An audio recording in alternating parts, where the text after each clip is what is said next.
Mesdames et messieurs, bonsoir et bienvenue dans ce journal au sommaire. Atelier de validation du projet de nomenclature des pièces justificatives des opérations de recettes de trésorerie et de patrimoine ce matin à Cotonou. Objectif, mettre les acteurs de ces opérations au même degré d'information. Lancée officiellement ce matin, la 24e édition de conférence périodique des chefs d'entreprise et autres acteurs du secteur de l'économie est assise sur le thème déterminant de la pérennité des entreprises privées au Bénin, enjeux, défis et perspectives. Un mois après l'assassinat du président haïtien Jovenel Moïse, les autorités ont procédé à de nouvelles arrestations. Des arrestations qui suscitent des polémiques dans le camp des amis et parents des suspects.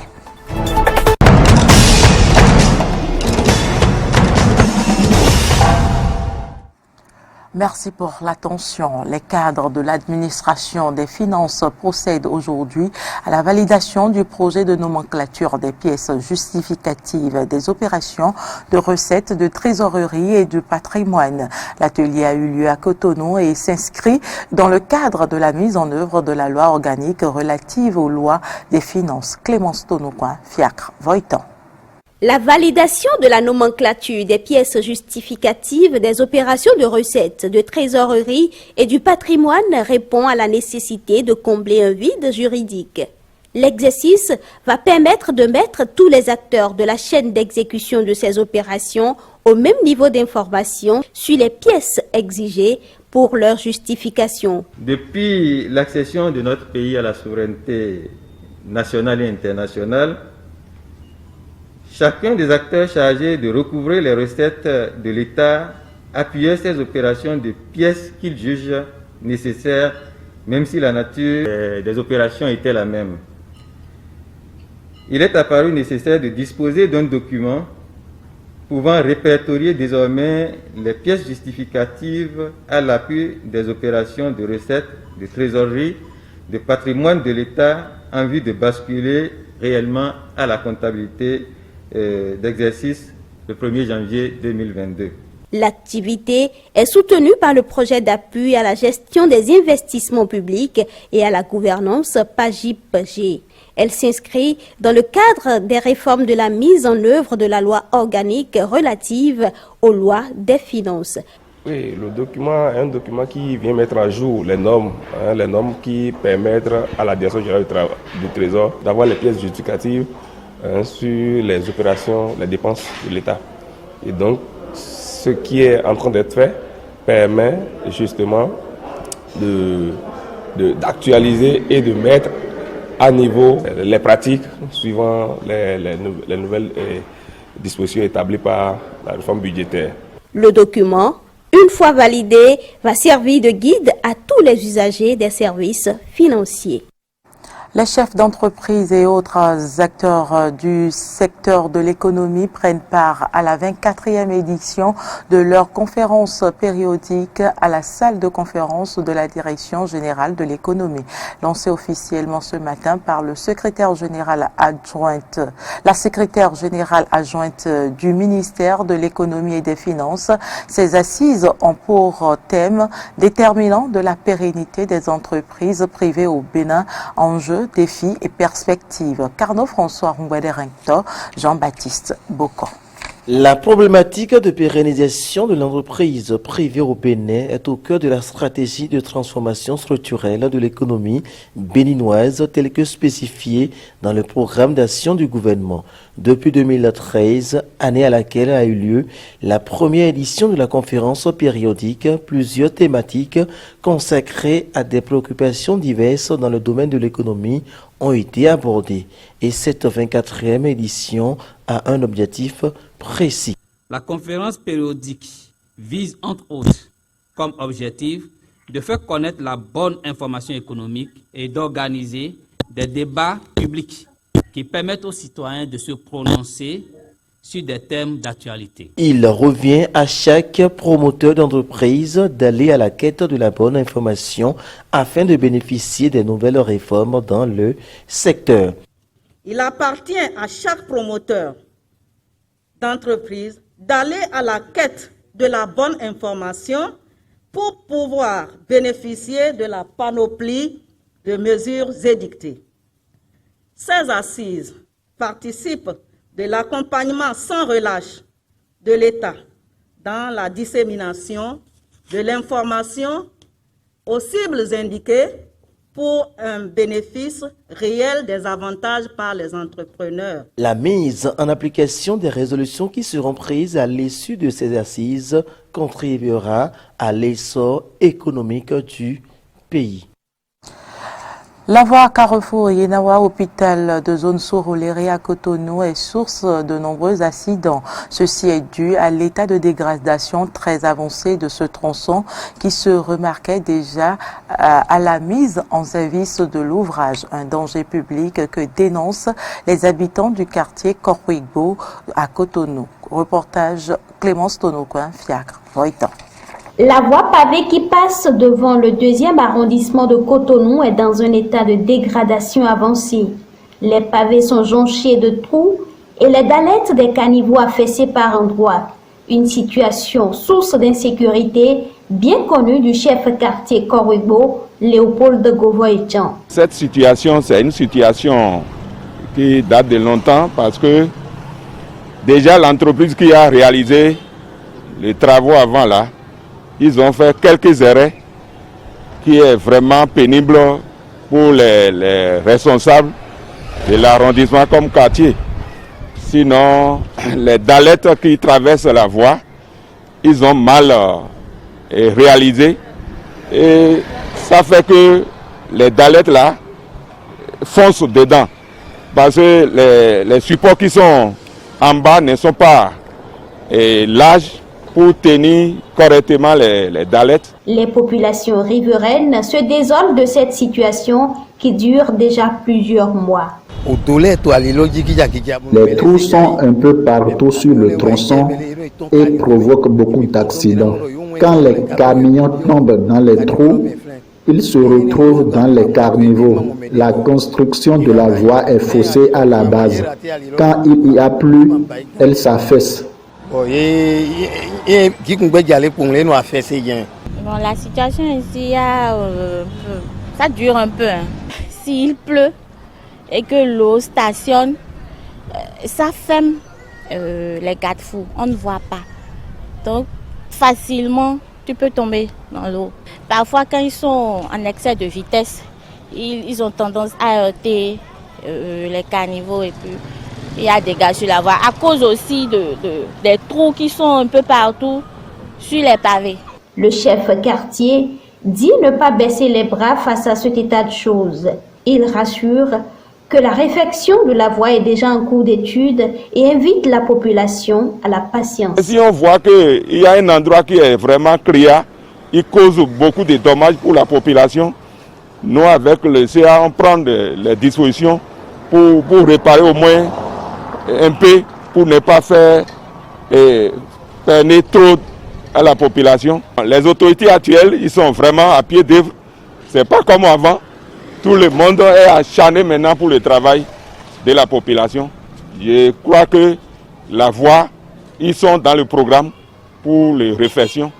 Donc je vais souhaiter à la population de prendre les sang-froid. Rendons-nous à présent dans le département du Koufo, occupé pendant près de 10 ans par des militaires.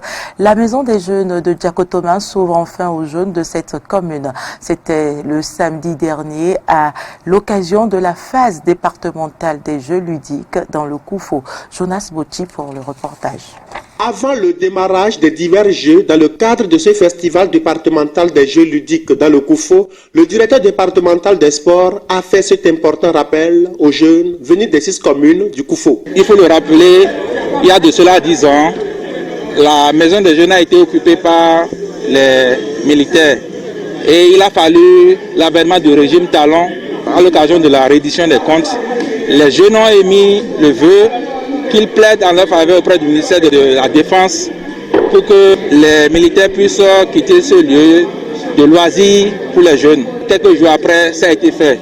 À travers ma voix, la jeunesse de Diakotomé tient à remercier le président Patrice Talon pour avoir mis en exécution cette promesse qui a permis aujourd'hui d'abriter depuis plus de 10 ans pour une fois encore les activités ludiques. Les diverses compétitions ont permis aux jeunes de bien se divertir et de se rendre compte aussi de leurs limites par rapport à certains jeux comme le Scrabble. On peut quand même dire que l'organisation a été réussie, mais les clubs de Scrabble dans le Koufo, on voit quand même que le niveau reste assez faible et qu'il faudra quand même beaucoup faire pour que les joueurs puissent quand même jouer à un certain niveau un peu plus élevé. Les importants matériels ludiques offerts aux gagnants de chaque jeu permettront surtout à redonner vie à chacune des maisons des jeunes du Koufo, a insisté Brian Djoko. Aujourd'hui, il n'y a pas eu premier, il n'y a pas eu dernier.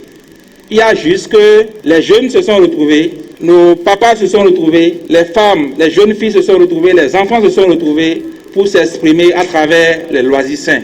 Tous ces prix iront directement aux maisons des jeunes pour que les maisons des jeunes puissent être animées, pour que à chaque volonté de vouloir s'exprimer dans les loisirs sains, jouer par exemple, qu'ils puissent se diriger vers les maisons des jeunes. Parmi les lots offerts aux vainqueurs de chaque jeu, il y avait aussi des fournitures scolaires pour davantage inciter les élèves et étudiants à s'adonner aux jeux ludiques pour leur distraction. Les poubelles homologuées répondent aux normes internationales en matière de recyclage et de ramassage d'ordures. C'est dans cette optique que la Société de gestion des déchets et de salubrité met à disposition de la population ces poubelles. Suivez à cet effet ce public reportage pour plus de précision.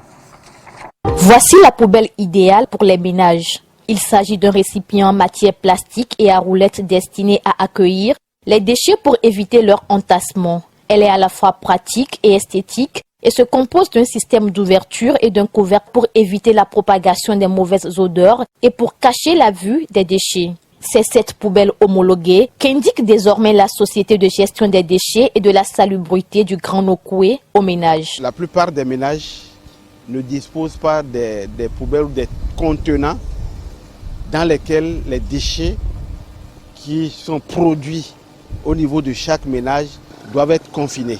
Souvent, c'est des paniers, des sacs Bafana ou Dangote que les ménages utilisent. Et du coup, les déchets ne sont pas confinés. Ces poubelles sont souvent laissées devant les maisons et donc polluent l'environnement immédiat des citoyens. C'est pour cela que nous avons opté pour des poubelles homologuées qui sont des poubelles reconnues au plan mondial. C'est des poubelles que les opérateurs peuvent facilement traîner sans les détruire. Et nous avons acquis des camions et des tricycles de dernière génération qui nécessitent qu'on ait des poubelles adaptées à ces camions.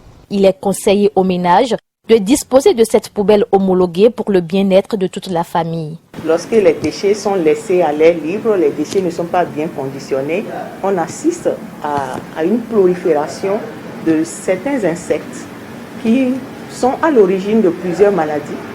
Nous pouvons citer par exemple comme insectes les mouches, les moustiques, les capas, il y en a tellement. Et ces insectes seront à l'origine de plusieurs maladies telles que le paludisme, les maladies diarrhéiques auxquelles nous pouvons être exposés du fait de ces insectes-là. Nous avons également d'autres maladies qui peuvent également découler du mauvais conditionnement de nos déchets. L'usage d'une poubelle homologuée met à l'abri de toutes ces pathologies. Certains ménages l'ont compris et s'en sont déjà procurés. Depuis qu'on utilise cette poubelle, les mouches qui nous envahissaient ont tous disparu. Et plus de mauvaises odeurs, la maison est propre, tout est sain. Pour se procurer une poubelle homologuée, c'est assez simple. Soit en se rendant au siège social de la société dans le quartier Saint-Michel à Cotonou, ou tout simplement en se rapprochant des PME en charge de la précollecte auprès des ménages. Donc ce sont des PME qui passent de maison en maison et qui sont à même de vendre les poubelles homologuées au tarif de 25 000 francs CFA. Cette poubelle homologuée est également disponible sur le marché. L'appel que nous voulons lancer à nos concitoyens et concitoyennes, c'est d'acheter cette poubelle. Parce que quand ils l'achètent, c'est des poubelles qui peuvent durer 10 ans. En tant que médecin, je conseillerais à tous les ménages d'acquérir les poubelles homologuées pour préserver l'état de santé de toute la famille. Pour le bonheur de la famille, le meilleur choix, c'est bien entendu La poubelle homologuée. Actualité en dehors du Bénin, un mois après l'assassinat du président haïtien, les autorités ont procédé à de nouvelles arrestations, des arrestations qui suscitent des polémiques dans le camp des amis et parents des suspects. Le point, c'est avec nos confrères de RT France. Qui a organisé et financé le meurtre du président haïtien Jovenel Moïse? Une question encore sans réponse plus d'un mois après les faits. Toutefois, une liste de suspects a été établie. Au total, 44 personnes ont été arrêtées. Hier, les autorités ont annoncé avoir procédé à 8 nouvelles arrestations. Et un résumé de 124 pages. Et dans le cadre de ça, en résumé des 124 pages de ce dossier, il y a 44 personnes qui ont été arrêtées. Et parmi elles, il y a 18 Colombiens, 4 Haïtiens américains et 22 Haïtiens. Parmi les 22, il y a 20 policiers. Et nous avons 22 Haïtiens. Parmi 22 Haïtiens, nous avons 20 policiers. 40 000... Nous avons trouvé 40 480 $ américains et 117 475 gourdes. Aujourd'hui, la police haïtienne est toujours à la recherche d'autres suspects. Parmi eux, un ancien sénateur, un fonctionnaire de la justice et un juge de la Cour suprême du pays. Ce lundi, les autorités judiciaires ont déclaré qu'elles transmettaient désormais le dossier de l'assassinat au département de la justice d'Haïti. Une nouvelle étape qui pourrait donner un coup d'accélérateur à l'enquête. Une enquête que les familles des 18 mercenaires colombiens emprisonnés ou tués critiquent. Cela fait 32 jours que leurs corps sont là et nous ne savons rien. Nous ne savons rien des garçons. Le ministre des Affaires étrangères ne nous a apporté que des mots, mais pas de preuves définitives de leur bien-être, qu'ils sont en vie et que leur vie n'est pas en danger. Nous demandons aux autorités de nous écouter et de ne pas laisser nos compatriotes qui servent notre patrie abandonnés là-bas, dans un trou. Les manifestants demandent plus d'informations sur les conditions de détention de leurs proches incarcérés en Haïti. Pour d'autres, c'est une dépouille mortelle qu'ils veulent voir rapatriée au pays. Nous vous demandons de nous aider à rapatrier les corps et à ramener nos enfants. Ils ont été poussés à partir par la tromperie. Ils sont partis en quête d'un avenir et regardez ce qui s'est passé. Que les autorités collaborent avec nous pour leur défense au niveau international, pour améliorer les conditions dans lesquelles ils sont détenus là-bas. Nous savons qu'ils sont menottés 24 heures sur 24, que les conditions sont terribles et nous voulons qu'ils améliorent cet aspect le temps que tout ça soit résolu. Le gouvernement haïtien a demandé aux Nations Unies d'ouvrir une enquête, mais cette requête est toujours en attente d'une réponse. Des incendies ravagent depuis plusieurs jours la Grèce et les États-Unis. C'est l'une des conséquences des réchauffements climatiques. C'est ce que indique dans son dernier rapport le groupe d'experts intergouvernemental sur l'évolution du climat. La dégradation de l'environnement s'accentue et interpelle les autorités politiques à la prise de nouvelles mesures à quelques jours de la COP26. En France, les écologistes n'entendent plus se contenter des promesses d'Emmanuel Macron. Faire entrer l'écologie dans la vie des Français, c'était l'objectif de la loi sur le climat, définitivement adoptée le 20 juillet dernier par le Parlement. Un texte présenté par le gouvernement comme un projet phare en matière d'environnement et salué par la ministre de la Transition écologique. Nous faisons aujourd'hui entrer l'écologie dans la vie des Français, avec plus de 305 articles et un champ d'action qui touche tous les domaines de la vie quotidienne, de la consommation au logement, en passant par les déplacements. Il s'agit de la plus grande loi écologique du quinquennat. Un optimisme pas vraiment partagé. Le texte est critiqué pour son manque d'ambition. Et Delphine Batho n'hésite pas pour sa part à dénoncer une mascarade. C'est une mascarade, du greenwashing. Ce texte ne tient pas compte des 149 propositions de la Convention citoyenne pour le climat. Il s'est assis sur l'avis du Haut Conseil sur le climat, qui est quand même l'instance de référence. Cette loi n'est pas du tout dans l'urgence d'agir. Ce texte est issu en grande partie de la Convention citoyenne pour le climat, une assemblée de 150 Français tirés au sort et chargés de faire des propositions en faveur de la réduction des gaz à effet de serre. Mais sur les 149 propositions de la Convention faites en juin 2020, une partie seulement a été retranscrite à l'identique dans le projet de loi, Les autres mesures ont été modifiées ou rejetées. Concernant l'inscription de l'objectif écologique dans la Constitution, Emmanuel Macron avance l'idée d'un référendum sur le sujet. Ce sera une réforme constitutionnelle en un article. Constitutionnellement, elle doit d'abord passer par l'Assemblée nationale puis le Sénat et être votée en des termes identiques. Ce jour-là, elle sera soumise à référendum.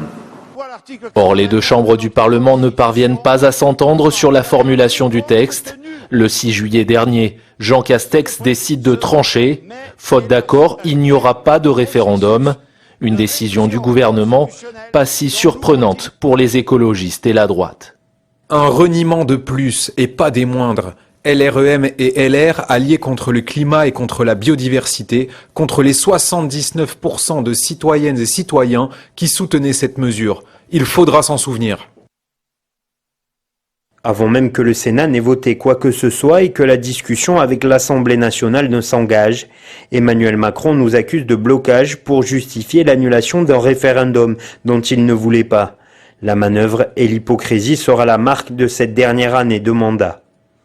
Outre ces déclarations, l'exécutif a, le 1er juillet dernier, reçu un ultimatum du Conseil d'État. Saisi en janvier 2019 par le député européen écologiste Damien Carême sur l'inaction climatique de la France, la plus haute juridiction administrative française a donné au gouvernement 9 mois pour prendre toutes les mesures utiles afin d'atteindre une baisse de 40% des émissions de gaz à effet de serre d'ici 2030. Un délai qui n'a rien d'anodin puisqu'il expirera le 31 mars 2022 en pleine campagne présidentielle. Ce sera tout pour cette édition. Merci de l'avoir suivi. À demain.